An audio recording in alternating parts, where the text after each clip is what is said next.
Hello everyone, માધેવર to all તમારું સ્વાગત છે મારી ચેનલ ગુજરાતી ઝાયકા હબમાં. આજે હું સ્પેશિયલ તમારા માટે લઈને આવી છું અત્યારની ટ્રેન્ડિંગ રેસિપી ગાજરની રસમલાઈ. જો તમે ગાજરના બોલ્સ કેટલા બધા સરસ બનેલા છે બધા. અત્યાર સુધી તમે ઘણા બધા રેસિપી જોઈ હશે ગાજરની રસમલાઈની, બટ એકેય રેસિપીમાં હજી સુધી એવું નથી જોયું મેં કે ક્યાંય એમાં પરફેક્ટ માપ બતાવ્યું હોય કે તમારી રેસિપી છે પરફેક્ટ બને. તો પરફેક્ટ બનાવવા માટે આજે હું તમારા માટે લઈને આવી છું આ રેસિપી. તો ખાસ ધ્યાનથી જોજો અને વચ્ચેથી બિલકુલ વિડીયો સ્કીપ ન કરશો. લાસ્ટ સુધી જોજો એટલે તમારી જે ગાજરની રસમલાઈ છે એ પરફેક્ટ બનીને રેડી થઈ જશે. તો ચાલો ફટાફટ જોઈ લઈએ કઈ રીતે બને છે આ ગાજરની રસમલાઈ.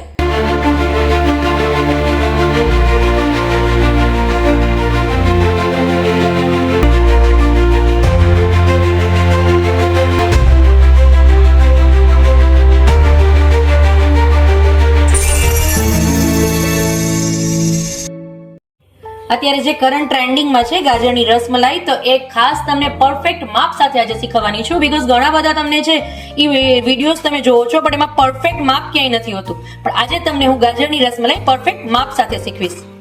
એના માટે 3 નંગ જેટલા ગાજર છે એની પહેલા હું છાલ રિમૂવ કરી અને એના નાના નાના પીસ કરી લઈશ. હવે ગાજરને મેં પીસ કરીને રેડી કરી લીધા છે. તમને ગાજરની રસમલાઈ બનાવવા માટેના ઇન્ગ્રીડિયન્ટ્સ તો ખબર છે, બટ કયા ઇન્ગ્રીડિયન્ટનું કેટલું માપ રાખવું એ નથી ખબર. તો આજે હું પરફેક્ટ બતાવીશ તમને, તો વિડીયો લાસ્ટ સુધી જોજો, બિલકુલ વચ્ચેથી સ્કીપ ન કરશો. આ 3 નંગ ગાજરને મેં આ રીતે કટ કરીને લઈ લીધા છે. હવે એની અંદર આપણો જે રેગ્યુલર ચાનો જે કપ હોય છે, આ રેગ્યુલર મારો ચાનો કપ છે, હા એ 1.5 કપ જેટલું આની અંદર દૂધ એડ કરશું.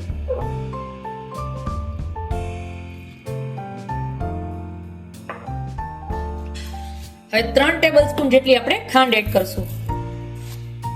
ખાસ પ્રમાણ જોજો, બિલકુલ વચ્ચેથી વિડીયો સ્કીપ ન કરશો. પરફેક્ટ ગાજરની રસમલાઈ બનીને તમારી રેડી થશે. 3 થી 4 નંગ જેટલી આપણે એલચી એની અંદર એડ કરશું. બટ એલચી ડાયરેક્ટ એડ નથી કરવાની, એના એલચીનો ઉપરનું જે કવર છે એનું ફોતળું છે એ કાઢીને આપણે એડ કરશું. એટલે આપણે જે ગાજર્સના બોલ્સ બનાવશું ને એમાં ક્યાંય પણ ખાવામાં તમને ફોતળું ના આવે એટલા માટે એને આપણે એકદમ સરસ પહેલા કાઢી લેશું અને એ એલચી એની અંદર એડ કરી દેશું. હવે ખાંડનું જો 1 ગાજર લ્યો છો તો 1 ચમચી ખાંડ, 3 ગાજર છે તો 3 ચમચી ખાંડ, એટલે પરફેક્ટ ટેસ્ટ પણ આવે. હવે આને હું એકદમ સરસ બ્લેન્ડ કરી લઈશ. મારી પેસ્ટ છે એકદમ સરસ રેડી છે. હવે આ પેસ્ટમાંથી હું 2 ચમચી પેસ્ટ પહેલા અલગથી કાઢી લઈશ.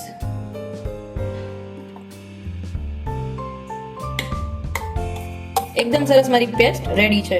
હવે આ બધી પેસ્ટને હું એક સોસપેનની અંદર એડ કરી દઈશ. એ સોસપેનની અંદર હું પહેલા 1 ચમચી જેટલું ઘી એડ કરીશ.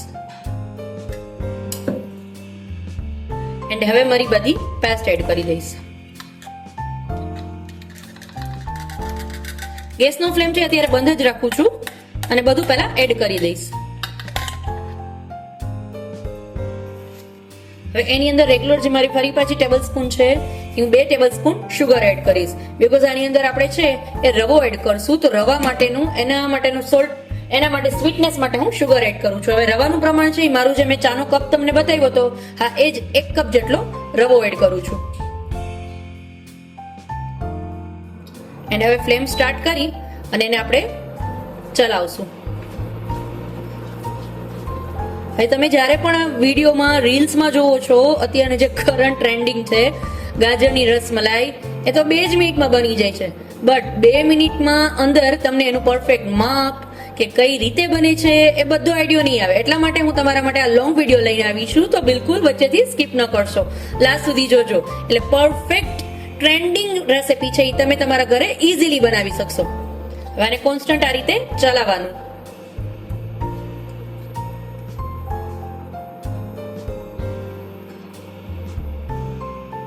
અને કન્ટિન્યુ 7 મિનિટ સુધી મેં આ રીતે ચલાવેલું છે. જો તમે એકદમ સરસ પેન છોડવા લાગ્યું છે અને એકદમ સરસ ઘટ પણ થઈ ગયું છે.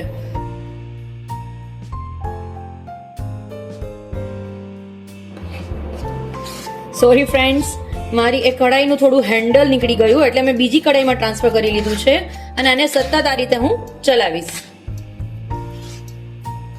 અને કમસે કમ 10 થી 15 મિનિટ સુધી કોન્સ્ટન્ટ આ રીતે ચલાવશું એટલે એકદમ સરસ છે એ રવો છે આપણો, બધું પાણી છે એબ્ઝોર્બ કરી લેશે, ગાજરનું પણ અને જે શુગરનું પાણી થયું હોય એ પણ.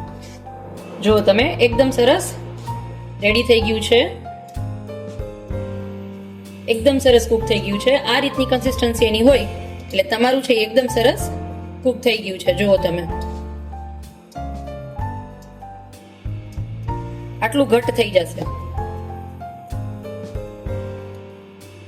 એન્ડ હજી આને હું 2 થી 3 મિનિટ માટે આ જ રીતે કોન્સ્ટન્ટ ચલાવીશ. હવે આને હું સાવ ઠંડુ નથી થવા દેવાની. લાઇટલી આનો ગેસનો ફ્લેમ બંધ કરી અને આને ઢાંકી અને 5 થી 7 મિનિટ માટે આપણે રેસ્ટ આપશું.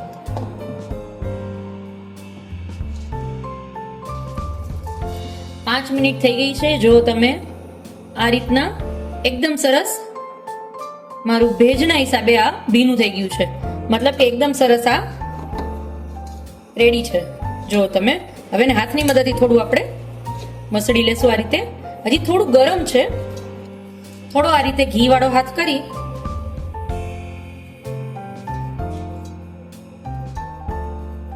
ગરમ છે એટલે આમાં ઘી એકદમ સરસ મિક્સ થઈ જશે. આ રીતે ઘી વાળો હાથ કરીને આને એકદમ મેશ કરી લેશું એટલે આપણા હાથમાં છે એ ચીપકશે નહીં.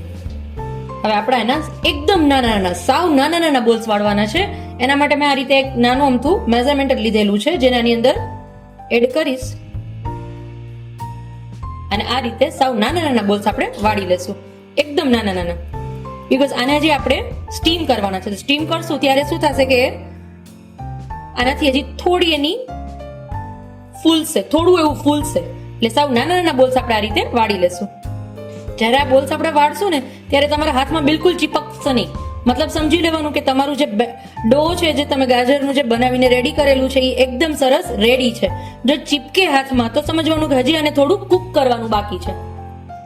એકદમ સરસ આ રીતે નાના નાના બોલ્સ બનાવીને બધા રેડી કરી લેશું, સાવ નાના નાના. જો તમારી પાસે આ રીતે મેઝરમેન્ટ હોય તો તમે એની મદદથી પણ કરી શકો છો, અથવા હાથની મદદથી પણ આ રીતે નાના નાના બોલ્સ બનાવી લેવાના.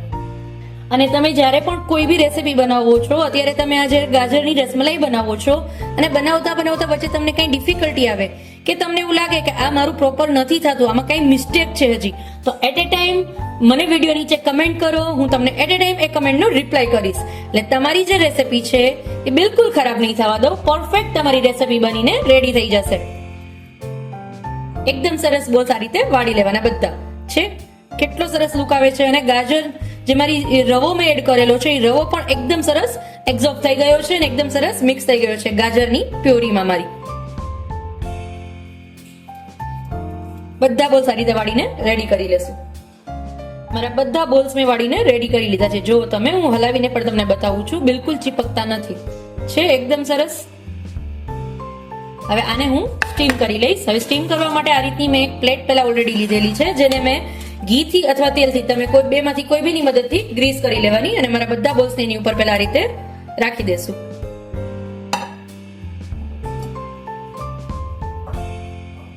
હવે આ બધા બોલ્સને આપણે સ્ટીમ કરી લેશું અને 7 થી 8 મિનિટ માટે આપણે સ્ટીમ કરી લેશું. આપણે ચેક કરી લઈએ. એકદમ સરસ સ્ટીમ થઈને મોટા મોટા થઈ ગયા છે. જુઓ તમે. હવે આપણે આને બહાર કાઢી લેશું. બટ આ ગરમ છે એટલે ગરમ ગરમમાં ટચ ન કરશો બિલકુલ પણ, નહીં તો એનો શેપ બી ખાઈ જશે. હવે આ જ્યાં સુધી ઠંડા થાય ત્યાં સુધી એને આપણે સાઈડ પર રાખી દઈએ. એકદમ સરસ સ્ટીમ થઈ ગયા છે કે નહીં, કઈ રીતે ખબર પડશે? જુઓ તમે, તમને બતાવી દઉં. જે આ ક્રેક દેખાય છે તમને સાઈડ પર, આ બધા જે ક્રેક્સ છે, ઇટ મીન્સ કે તમારું જે આ રસગુલ્લા ટાઈપનું ગાજર જે છે એકદમ સરસ સ્ટીમ થઈ ગયું છે. હવે આને ગરમ ગરમમાં ટચ નહીં કરીએ આપણે, એકદમ ઠંડુ થવા દેશું. સાવ રૂમ ટેમ્પરેચર પર આવી જાય પછી આપણે એને અનમોલ્ડ કરશું. એના માટે અત્યારે મેં 500 ml જેટલું દૂધ લીધેલું છે અને એને આપણે ગરમ કરવા માટે મૂકી દેવાનું. પહેલા દૂધની અંદર 4 ટેબલસ્પૂન જેટલી ખાંડ એડ કરશું અને જ્યાં સુધીમાં એ બોઇલ થાય છે ત્યાં સુધીમાં હું અત્યારે મારી પાસે મેં 2 ચમચી જેટલો કસ્ટર્ડ પાવડર લીધેલો છે. એની અંદર થોડા થોડા પ્રમાણમાં ઠંડુ દૂધ એડ કરવાનું અને એકદમ એની ફાઇન પેસ્ટ બનાવી લેશું આ રીતે.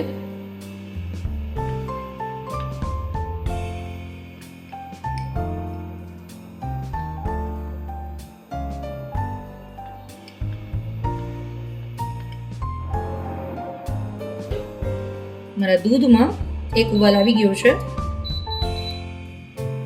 ત્યાં સુધીમાં આપણે રસમલાઈ માટેની જે રબડી બનાવવાની છે એ બનાવી લઈએ. ચલાવવાનું અને એની અંદર એક ચમચી જેટલું આપણે કસ્ટર્ડનું જે આપણે રેડી કરેલું છે મિક્સચર એ એડ કરશું.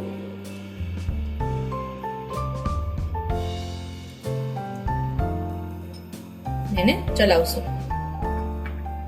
ધીરે ધીરે કરી અને બધું મિક્સચર એડ કરી લેશું.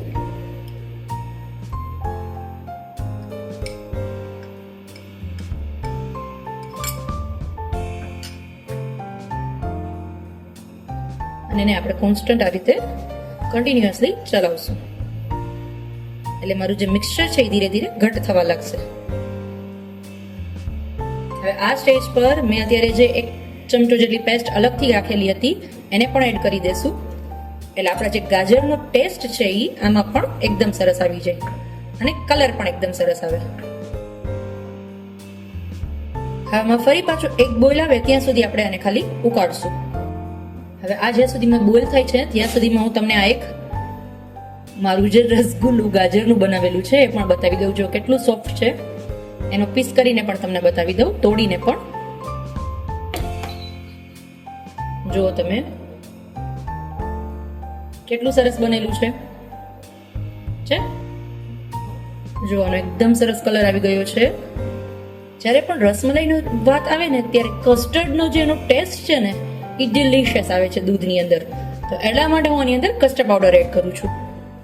જુઓ એકદમ સરસ ઘટ થઈ ગયું છે. હવે આનો ગેસનો ફ્લેમ બંધ કરી દેશું અને મારા બધા બોલ આની અંદર એડ કરી દેશું. આપણે બધા બોલ એડ કરી લીધા પછી આને ઢાંકી અને 10 મિનિટ આપણે રેસ્ટ આપી દેશું. એટલે હાજી એકદમ સુપર સોફ્ટ મારી રસમલાઈ ગાજરની રસમલાઈ બનીને રેડી થઈ જશે.